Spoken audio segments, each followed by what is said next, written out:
Good afternoon from Coragri. We're here today with Keri from Made a Mark charity. So Keri, can you tell us just a little bit about your charity? Yes, so we set up Made a Mark back in 2018 after my husband Mark died really suddenly, leaving me with two kids who at the time were just 2 and 4. And we found that although the care at the hospital was brilliant, there was really nothing at all for the kids. So it left us, for a good few weeks in a really difficult situation, kind of with no support really, and we didn't really know where to start. So I work as a nurse at Southmead, and after Mark died and I returned to work, I started to wonder actually what we do to support children when they're bereaved, and the answer was actually nothing. So we started off really small just to kind of make things better at Southmead. We started buying memory boxes from Winston's Wish, which is a larger child bereavement charity, and sending them off with kind of a few resources in.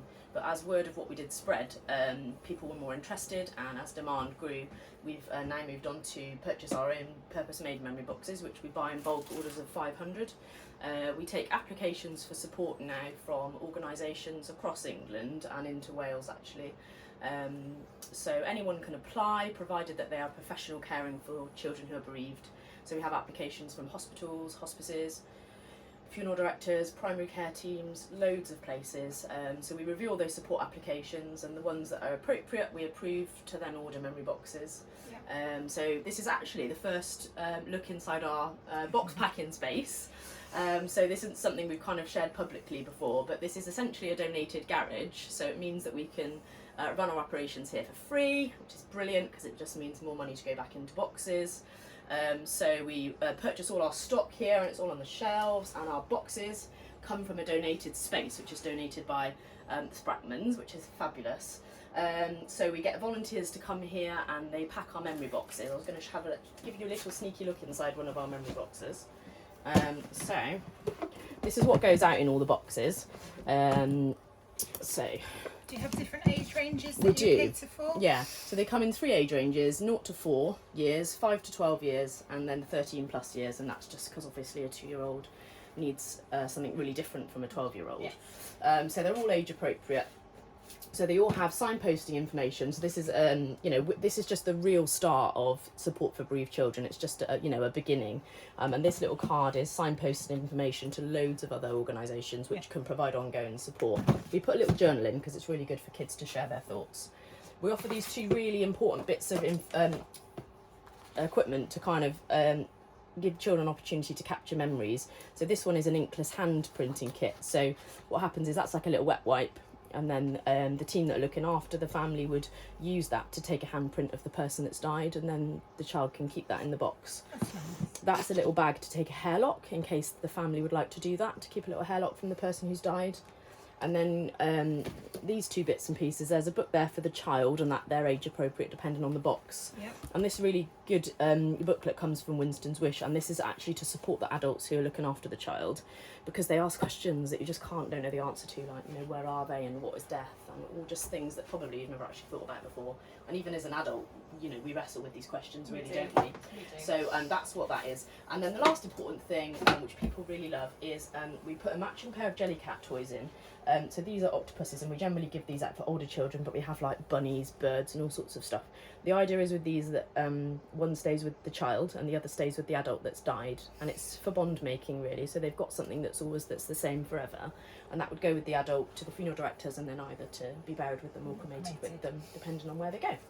So that's what's in all boxes, and as I say, they're all packed here by volunteers. So the orders come in, we write them on the board just over there.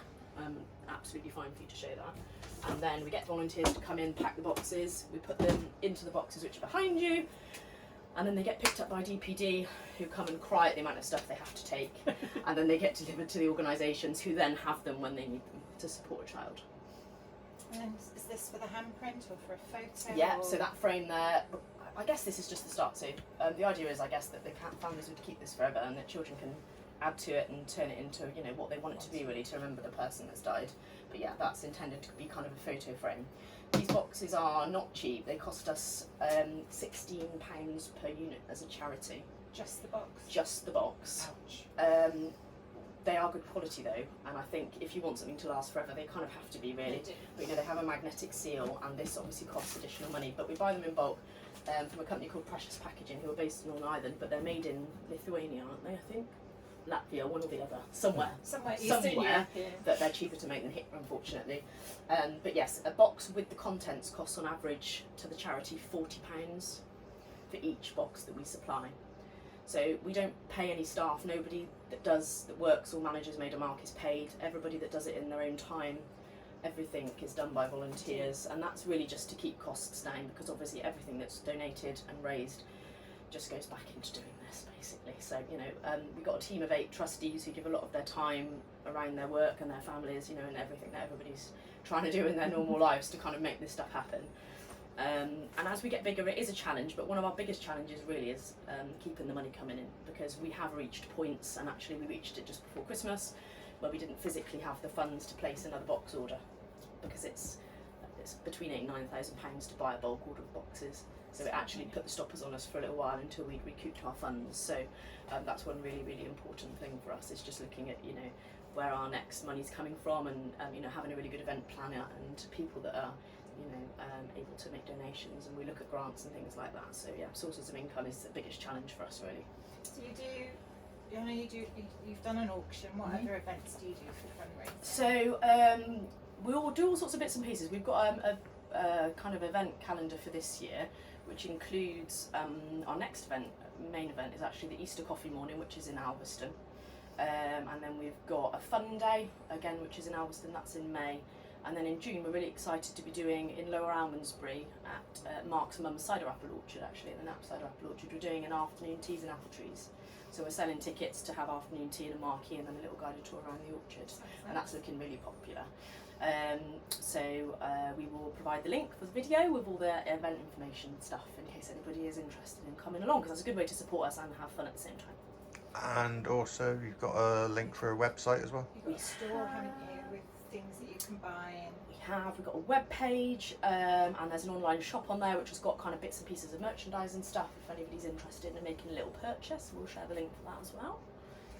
And then if you've got any professionals that want to contact you to link into you, yes. What's the best way to do that? So the best way to do that is on our website. There's a tab at the top which is for professionals, and then if you go down there, there's an application for support, which is a little form that just asks you basically where you work, what your contact is with bereaved children, and how many you anticipate that you'd support approximately over the course of a year. That comes through to us and we review that, and then hopefully we can give you access to our order form and a contact form on there, and an email address in case you want to get in touch and ask any questions. And roughly how many children did you support last year, do you think? Well, what I can tell you is how many boxes we supplied, because Okay. the difficulty is, because we don't have direct contact with families, the only contact we actually get with families is if they actually get back in touch to say, we've had this box and it's been great and thank you. And often people are really kind, and they will then make a funeral donation to us, or they'll raise funds for us. And it's really nice to hear back from the families, because obviously the way we work, we provide things directly to professionals, so that link is almost broken slightly. I forgot what you asked me. How many boxes did you send out? So we sent out in the last calendar year 1,250. That's a lot. So obviously that's how many boxes have gone out to support that many children, but obviously our reach is potentially larger, because we know that sometimes a box is given per family, although we are very happy to supply them per child, because obviously children are really different and they may want to have one of their own. And then obviously some of the information in there is actually for the supporting adults, so I think the reach is quite big. That is double the amount of boxes we did in 2021. That's how quickly things are growing. So I think, you know, our forecast for this year is that we're likely to do 1,500, and I think that's conservative. But obviously it depends whether we can keep the money coming in. That is literally going to be the thing that limits us. It's good. It is good. It's good that support is there. It's sad that many children have suffered bereavement, but it is good that support is there. And we know actually it's just the tip of the iceberg, because they estimate that 112 children a day are parentally bereaved in England. So we know that we can't possibly provide that much resource, but we just do what we can. Maybe one day.